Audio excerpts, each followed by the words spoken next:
السلام علیکم ورحمۃ اللہ تعالی وبرکاتہ۔ نحمده ونصلي ونسلم على رسوله الكريم، اما بعد فاعوذ باللہ من الشیطان الرجیم، بسم اللہ الرحمن الرحیم۔ ان اللہ وملائکته یصلون علی النبی یا ایہا الذین آمنوا صلوا علیہ وسلموا تسلیما۔ اللہم صل علی سیدنا ومولانا محمد معدن الجود والکرم وآلہ الکرام وابنہ الکریم وبارک وسلم صلاۃ وسلاما علیک یا رسول اللہ صلی اللہ تعالی علیہ وسلم۔ اس سے پہلے مسجد کے احکام کا بیان ہوا، اب یہاں سے وطر کا بیان۔ وطر کی جو نماز ہوتی ہے، جو 3 رکعات ہم پڑھتے ہیں عشاء کی نماز کے بعد، اسے وطر کہا جاتا ہے۔ وطر کا مطلب ہوتا ہے طاق عدد، چونکہ وہ طاق عدد میں ہے، 3 بھی ایک طاق عدد ہی ہے۔ طاق عدد کو سمجھیں اس طریقے سے کہ وہ عدد جس کے برابر 2 حصے نہ ہو سکتے ہیں، اور ایک ہوتا ہے جفت۔ جفت کا مطلب ہوتا ہے جس کے برابر 2 حصے ہوتے ہیں۔ جیسے 4 ہے تو اس کے برابر 2 حصے ہو سکتے ہیں، 2 ٹکڑے کر دیں تو 2 کے 2 حصے ہو جائیں گے۔ لیکن 3 ہے تو اس میں برابر 2 حصے نہیں ہو سکتے، 1 کے 2 حصے تو ہو جائیں گے، لیکن جو 1 بچے گا اس کو توڑنا پڑے گا۔ تو اس کو ایسے عدد کو طاق عدد کہتے ہیں۔ وہ طاق عدد جیسے 1 ہے، 3 ہے، 5 ہے، 7۔ یہ جو نماز ہے یہ وطر ہے، جو 3 رکعتیں ہیں ہمارے نزدیک۔ تو وطر کی نماز کا کیا حکم ہے اس کو سب سے پہلے بیان کرتے ہیں کہ وطر واجب ہے۔ وطر کی جو نماز ہے وہ واجب ہے۔ اگر سہون یا قصدن نہ پڑھا تو قضا واجب ہے، یعنی بھول کر چھوڑ دی یا جان بوجھ کر چھوڑ دی تو قضا واجب ہے۔ مطلب یہ ہے کہ واجب ہے تو واجب کی ادائیگی ضروری ہے۔ اب سنت اور نفل کی قضا نہیں ہے،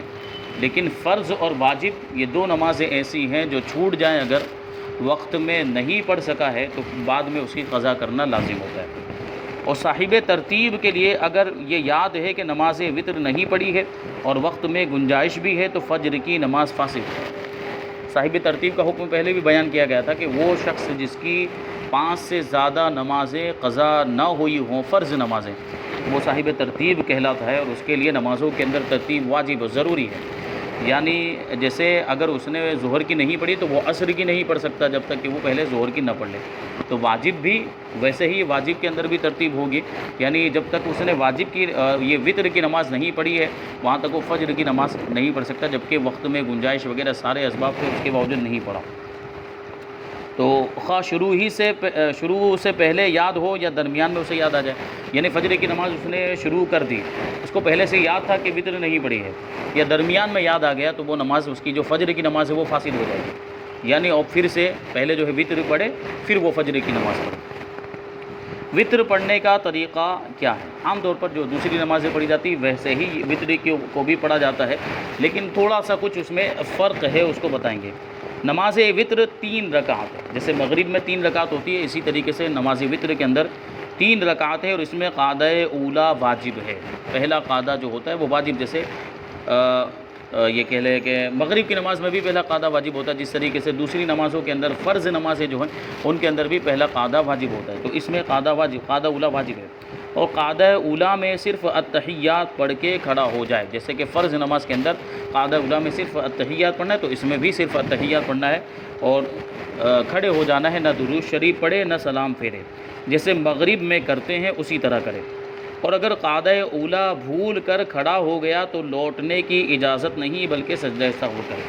کیونکہ قعدہ اولا واجب ہے، اور واجب کا ترک ہو گیا، یعنی واجب غلطی سے چھوٹ گیا، بھول کر جو ہے کہ چھوٹ گیا ہے، تو ایسی صورت میں وہاں سجدہ سہو کرنا کافی ہو جائے گا۔ اور یہاں دوسری چیز یہ ہے کہ اس کو ادا بھی نہیں کر سکتے جبکہ وہ بالکل سیدھا کھڑا ہو گیا ہے، تو اب اگر لوٹے گا تو فرض سے واجب کی طرف لوٹنا پایا جائے گا، اور اس کی اجازت نہیں ہے، وہ آخر میں سجدہ سہو کر لے۔ وطر کی 3 رکعتوں میں مطلقاً قراءت فرض ہے، جبکہ مغرب اور اس میں تھوڑا سا فرق ہے۔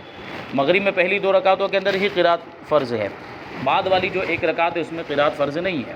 لیکن اس میں 3 رکعتوں کے اندر قراءت کرنا ہے ہمیں، اور 3 رکعتوں کے اندر سورہ فاتحہ کے ساتھ سورت بھی ملانی ہے۔ تو وہی کہتے ہیں کہ وطر کی 3 رکعتوں میں مطلقاً قراءت فرض ہے، اور ہر ایک میں بعد فاتحہ سورت ملانا واجب ہے،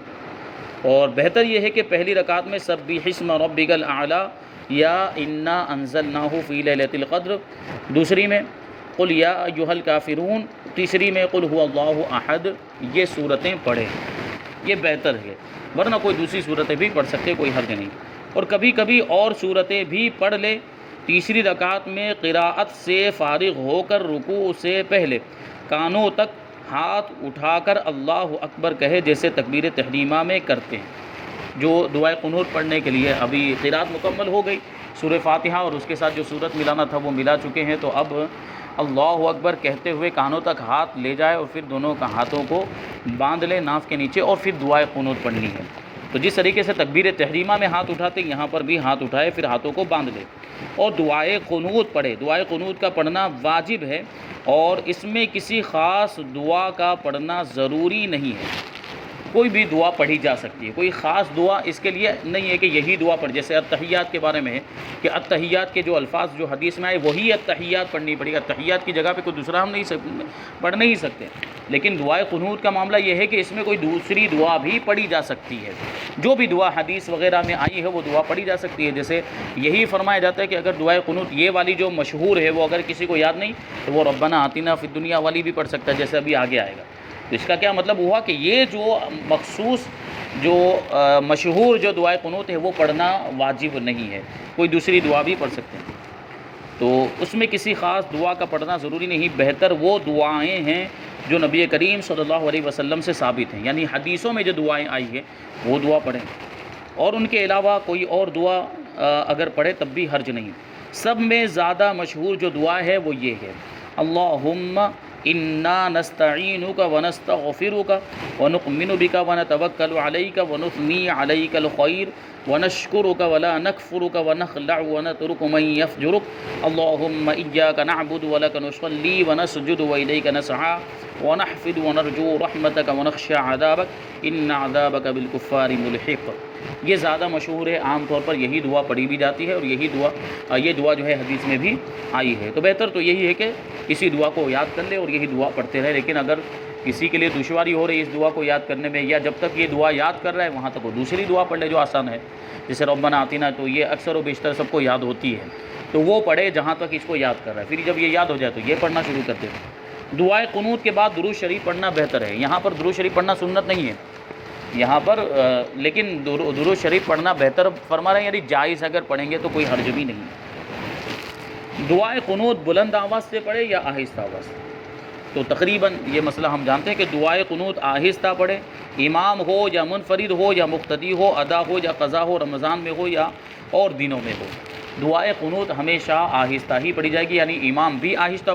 پڑھے گا، مقتدی بھی آہستہ پڑھیں گے، اور اگر ہم تنہا پڑھیں جیسے کہ اور دنوں میں، رمضان کے علاوہ دوسرے دنوں میں ہم پڑھتے ہیں تو تنہا پڑھتے ہیں، اکیلے پڑھتے ہیں، جماعت کے ساتھ وطر نہیں پڑھتے، جماعت کے ساتھ جو وطر ہے وہ صرف رمضان میں پڑھی جاتی ہے۔ تو اگر ہم تنہا پڑھ رہے ہوں تب بھی وطر، تو وطر میں دعائے قنوت کیا دوسری چیزیں بھی آہستہ پڑھی جاتی ہے، سورہ فاتحہ وغیرہ بھی آہستہ پڑھ رہے ہیں تو دعائے قنوت بھی آہستہ پڑھیں گے۔ اب ادا پڑھ رہے ہوں تب بھی آہستہ پڑھنا ہے، قضا پڑھ رہے ہوں تب بھی آہستہ پڑھنا ہے، رمضان میں پڑھ رہے ہوں یا کسی دوسرے دن پڑھ رہے ہوں تب بھی آہستہ ہی پڑھنا ہے۔ جو شخص دعائے قنوت نہ پڑھ سکے وہ کیا پڑھے، یعنی جو اوپر جو ذکر کی گئی وہ دعائے قنوت کسی کو یاد نہ ہو تو وہ کیا پڑھے، تو وہ مسئلہ جانتے ہیں۔ پہلے بتایا گیا کہ جو دعائے قنوت نہ پڑھ سکے وہ یہ دعا پڑھ لے، ربنا آتنا فی الدنیا حسنہ وفی الآخرۃ حسنہ وقنا عذاب النار، وہ ملا کر پڑھیں گے تو حسنۃ وفی الآخرۃ حسنۃ وقنا عذاب النار ہوگا۔ اگر دعائے قنوت بھول کر رکوع میں چلا گیا تو اب کیا کریں، یہ بہت اہم مسئلہ اور اکثر جو ہے کہ پیش آتا بھی ہے، کیونکہ عام طور پر ہم جو نماز پڑھتے ہیں تو اس میں ایک عادت بنی ہوئی ہوتی ہے کہ سورہ فاتحہ پڑھی پھر سورت ملائی تو اب رکوع میں جانا ہے، تو اس میں یہ ہم سے بارہا جو ہے کہ بھول ہو جاتی ہے، غلطی ہو جاتی ہے کہ تیسری رکعت میں وطر کے اندر بھی ہم سورت پڑھتے ہیں اور جو ہے سورہ فاتحہ پڑھتے ہیں اور سورت ملاتے ہیں اور عادت کے مطابق رکوع میں چلے جاتے ہیں۔ تو اگر رکوع میں چلے گئے تو کیا حکم ہے یہاں پر؟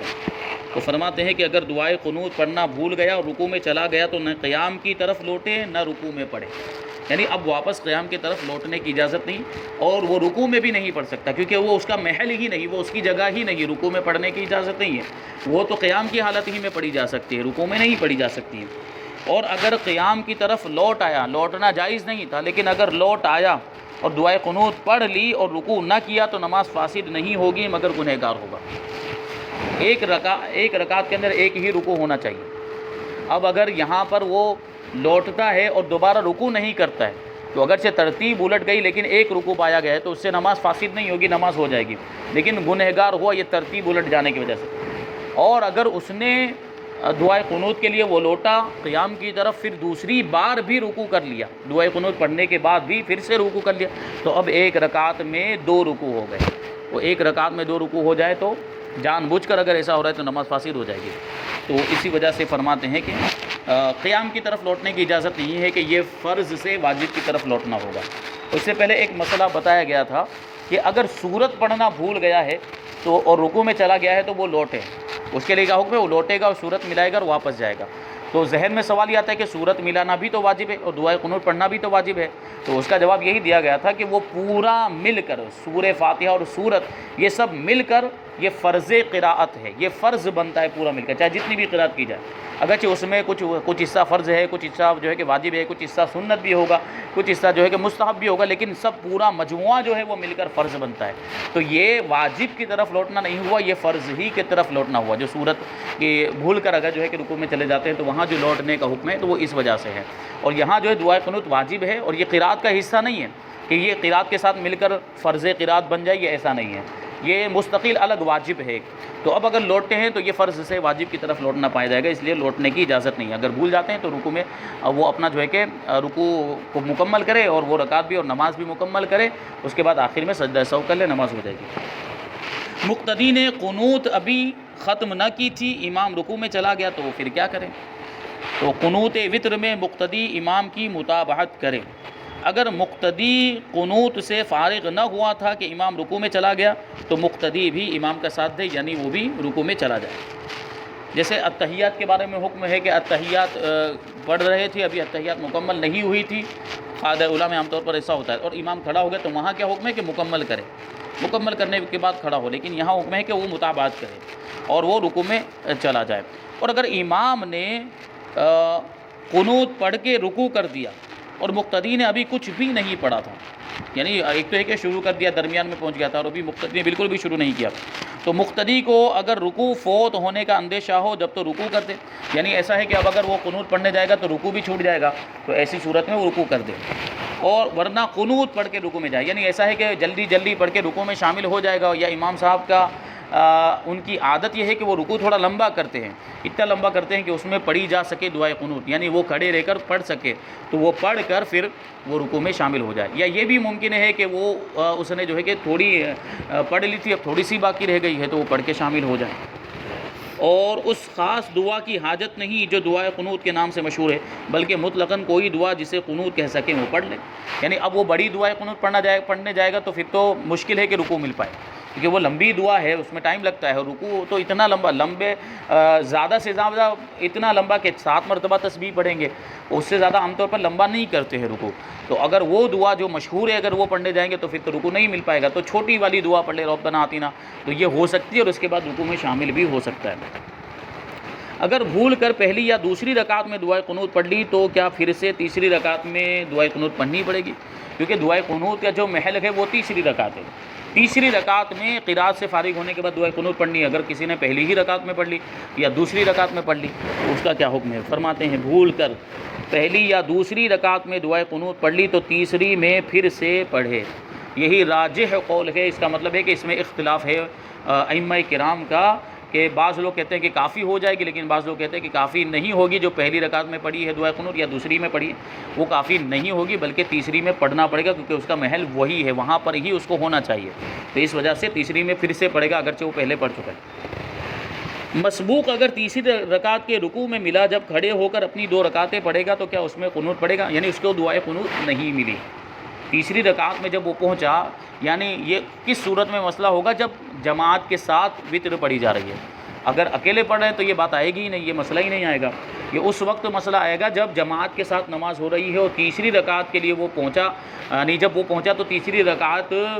کا رکوع اس کو ملا، یعنی امام صاحب جو ہے کہ رکوع میں جا چکے تھے، یعنی دعائے قنوت وغیرہ کا موقع اس کو بالکل بھی نہیں ملا، کیونکہ قرات بھی جب اگر مکمل ہو چکی ہے، ویسے عام نمازوں کے اندر بھی امام رکوع میں چلا گیا تو اس وقت بھی قرات وغیرہ ساقط ہو جاتی، بلکہ قیام بھی ساقط ہو جاتا ہے، وہ جو ہے کہ رکوع میں ڈائریکٹ شامل ہو جائے۔ تو اسی طریقے سے یہاں پر اگر وہ امام صاحب رکوع میں چلے گئے ہیں تیسری رکعت میں اور دعائے قنوت اس کی چھوٹ گئی ہے، تو اب جو مسبوق ہے اپنی بات کی جو 2 رکعتیں پڑھنے کے لیے کھڑا ہوگا، تو کیا اس میں اسے وہ دعائے قنوت پڑھنی پڑے گی؟ یہی سوال ہے۔ تو فرماتے ہیں کہ مسبوق اگر امام کے ساتھ تیسری رکعت کے رکوع میں ملا ہے تو بعد کو جو وہ اپنی رکعتیں پڑھے گا اس میں قنوت نہ پڑھے، تو اس میں قنوت پڑھنے کی حاجت نہیں ہے، یعنی اس کی نماز ہو جائے گی۔ وطر کا بہتر وقت کیا ہے؟ ایک تو یہ کہ وطر کا وقت کیا ہے، کہاں سے لے کر کہاں تک؟ تو فرماتے ہیں کہ اس کا وقت وہی ہے جو عشاء کا وقت ہے۔ جہاں سے عشاء کا وقت شروع ہوتا ہے وہیں سے وطر کا بھی شروع ہوتا ہے، اور جہاں عشاء کا وقت ختم ہوتا ہے یعنی صبح صادق سے پہلے پہلے تک، وہیں پر وطر کا وقت بھی ختم ہوتا ہے۔ البتہ یہ واجب ہے، ان دونوں میں ترتیب واجب ہے، یعنی پہلے عشاء کی نماز پڑھی جائے گی پھر وطر کی پڑھی۔ جان بوجھ کر وطر کی نماز عشاء سے پہلے پڑھے گا تو نہیں ہوگی، پہلے عشاء کی نماز پڑھنا ضروری ہے، اس کے بعد ہی وطر کی نماز ہو سکتی ہے۔ تو وطر کی نماز کا وقت تو وہی ہے، لیکن واجب اور ضروری ہے کہ عشاء کی نماز کے بعد ہی اس کو پڑھا جائے۔ اب بہتر وقت اور مستحب وقت کون سا ہے کہ کب پڑھی جائے وطر کی نماز؟ فرماتے ہیں کہ جسے آخر شب میں جاگنے پر اعتماد ہو تو بہتر یہ ہے کہ پچھلی رات میں وطر پڑھے۔ کیا مطلب؟ رات کے آخری حصے میں اگر اس کو یہ اعتماد اور بھروسہ ہے کہ وہ جاگ جائے گا، وہ اٹھ جائے گا، تو اس کے لیے تو بہتر یہی ہے کہ رات کے آخری حصے میں اٹھے، وطر کی نماز پڑھے، اور رات کے آخری حصے کے اندر ہی تہجد کی نماز بھی پڑھی جاتی ہے، تو بہتر ہے کہ تہجد کی نماز بھی پڑھ لیں، کہ تہجد کی نماز کے بڑے فوائد اور بہت سی فضیلتیں اس کی آئی ہے۔ لیکن یہ کس کے لیے ہے؟ جس کو بھروسہ اعتماد ہو کہ وہ اٹھ جائے گا۔ اب اس کو اس کے نیند کا معاملہ یہ ہے کہ وہ جب سوتا ہے تو پھر آنکھ کھلتی ہی نہیں ہے، یعنی رات کے آخری حصے میں وہ اٹھ ہی نہیں پائے گا، اس کو معاملہ اپنے اوپر اعتماد ہی نہیں، بھروسہ نہیں ہے، تو پھر اس کو اجازت نہیں ہوگی کہ وہ بغیر پڑھے ہوئے سو جائے، کیونکہ پھر ایسی صورت میں تو وہ نماز جو ہے کہ قضا ہو جائے گی، جو واجب نماز ہے وہ اگر وقت ختم ہو گیا تو قضا ہو جائے گی، تو ایسی صورت میں وہ پڑھ کر ہی سوئے۔ اس کو فرماتے ہیں کہ اگر اعتماد نہیں ہے تو عشاء کے بعد ہی پڑھ لے، جیسے کہ عام طور پر اب ہمارے یہاں بالکل یہ رواج ہی ہو گیا کہ عشاء کی نماز کے ساتھ ہی وطر کو پڑھ لیا جاتا ہے۔ وہ اسی وجہ سے کہ اب اگر اس کو یہ اجازت دے دی جائے کہ ابھی مت پڑھو، رات کے آخری حصے میں اٹھ کے پڑھنا، تو تقریباً 90% لوگ ایسے ہوں گے جن کی وہ نماز چھوٹ جائے گی۔ تو اسی وجہ سے اب تو بہتر یہی ہے کہ عشاء کی نماز کے ساتھ ہی وہ تو وہی کرتے ہیں کہ فرض نماز سے فارغ ہوئے تو سنت نماز پڑھتے ہیں، پھر وطر پڑھ لیتے ہیں جو بھی وہ نفل وغیرہ کے ساتھ میں ہے۔ تو یہ اس زمانے کے اعتبار سے جو غفلت چونکہ لوگوں کے اندر بہت زیادہ آ گئی تو اس وجہ سے یہ حکم ہے، ورنہ ابھی بھی بہتر تو یہی ہے اگر کسی کو اب بھی اعتماد ہے کہ وہ آخری حصے میں رات کے اٹھ سکتا ہے تو وہ اٹھے گا۔ جیسے بہت سے لوگ ہوتے ہیں جو تہجد گزار ہوتے ہیں، یعنی تہجد کی نماز کے بھی وہ پابند ہوتے ہیں، تو وہ تہجد میں تو اٹھتے ہی ہیں، تو اگر وہ تہجد میں اٹھ رہے ہوں تو وطر کی نماز بھی اس وقت پڑھ لے تو بہتر ہے، یعنی زیادہ ثواب ملے گا اس میں اس وقت پڑھنے میں۔ اور اس وقت یہ جو وقت ہوتا ہے صبح صادق سے پہلے پہلے کا وقت، یہ بڑا برکت والا وقت ہوتا ہے، اللہ کی رحمت خاص طور پر اس وقت متوجہ ہوتی ہے، اور اس وقت جو دعائیں کی جائے وہ اللہ تبارک و تعالیٰ جو ان دعاؤں کو یعنی ان کے قبول ہونے کا چانس اور زیادہ ہوتا ہے اس وقت جو دعا کی جاتی ہے۔ وطر میں کون سی صورتیں پڑھے؟ جیسے اوپر ابھی جو طریقہ بتایا اس کے اندر وہ صورتیں بتائی تھی، تو اس کے بارے میں بتاتے کہ وطر میں نبی کریم صلی اللہ علیہ وسلم نے پہلی رکعت میں سبح اسم ربک الاعلیٰ، دوسری میں قل یا ایھا الکافرون، تیسری میں قل ھو اللہ احد پڑھی ہے۔ یہ حدیث سے ثابت ہے کہ حضور نے یہ پڑھی ہے، یعنی سبح اسم ربک الاعلیٰ پہلی رکعت میں، دوسری میں قل یا ایھا الکافرون، تیسری میں قل ھو اللہ احد پڑھی ہے، لہٰذا کبھی تبرکاً انہیں پڑھ لے، یعنی اس حدیث پر عمل کرتے ہوئے اور نبی پاک صلی اللہ علیہ وسلم کی سنت سمجھتے ہوئے اس ثواب کو حاصل کرنے کے لیے، اس کی برکت حاصل کرنے کے لیے کبھی کبھار پہلی رکعت میں سبح اسم ربک الاعلیٰ، دوسری میں قل یا ایھا الکافرون، تیسری میں قل ھو اللہ احد پڑھ لے تو یہ بہتر ہے۔ اور کبھی پہلی رکعت میں سورہ اعلیٰ کی جگہ پہ انا انزلناہ بھی پڑھے، کہ ایک روایت میں سبح اسم ربک الاعلیٰ ہے اور دوسری رکعت میں انا انزلناہ ہے، جبکہ دوسری روایت میں ایک روایت میں پہلی رکعت میں سبح اسم ربک الاعلیٰ کا ذکر ہے اور دوسری روایت میں انا انزلناہ کا ذکر ہے، جبکہ دوسری اور تیسری رکعت کے بارے میں قل یا ایھا الکافرون اور قل اللہ احد ہی کا ذکر ہے۔ تو اسی لیے فرماتے ہیں کہ کبھی کبھی پہلی رکعت میں سورہ اعلیٰ کی جگہ پر انا انزلناہ بھی پڑھ لیا کرے، اور یہ بھی جو ہے کہ کبھی دوسری کوئی صورتیں بھی پڑھ لیا کرے، جیسے کہ وہ بتایا گیا جو ایک فضیلت بھی بتائی گئی ہے کہ پہلی رکعت میں اذا جاء نصر اللہ پڑھے، دوسری رکعت میں تبت یدا پڑھے، اور تیسری رکعت میں قل هو اللہ احد پڑھے، یہ 3 صورتیں پڑھے۔ تو اس کے بارے میں بتایا کہ دانت کی جو بھی تکلیفیں ہیں وہ دور ہو جائے گی، دانت مضبوط ہوتے ہیں، اس سے جو بزرگان دین سے یہ مروی ہے اس طرح کی بات کہ اگر یہ 3 صورتیں پڑھی جائے تو اس کے یہ فوائد ہیں، بزرگوں کا تجربہ ہے یہ کہ پہلی رکعت میں اذا جاء، دوسری میں تبت یدا، اور تیسری میں قل هو اللہ احد۔ جو کہ اب حدیث سے جو ثابت ہے وہ تو یہ صورتیں ہیں، سبح اسم ربک الاعلی، قل یا ایھا الکافرون، اور قل هو اللہ احد، یا سبح اسم ربک الاعلی کی جگہ پر یہ انا انزلناہ فی لیلۃ القدر۔ تو یہ وتر کا بیان ہوا۔ اب یہاں سے انشاءاللہ تبارک و تعالی سنن و نوافل کا بیان، یعنی وہ نمازیں جو سنت ہیں اور وہ نمازیں جو نفل ہیں، انشاءاللہ تبارک و تعالی اس کو بیان کریں گے۔ اللہ تبارک و تعالی ہم سب کو عمل کی توفیق عطا فرمائے۔ وما علینا الا البلاغ۔ السلام علیکم۔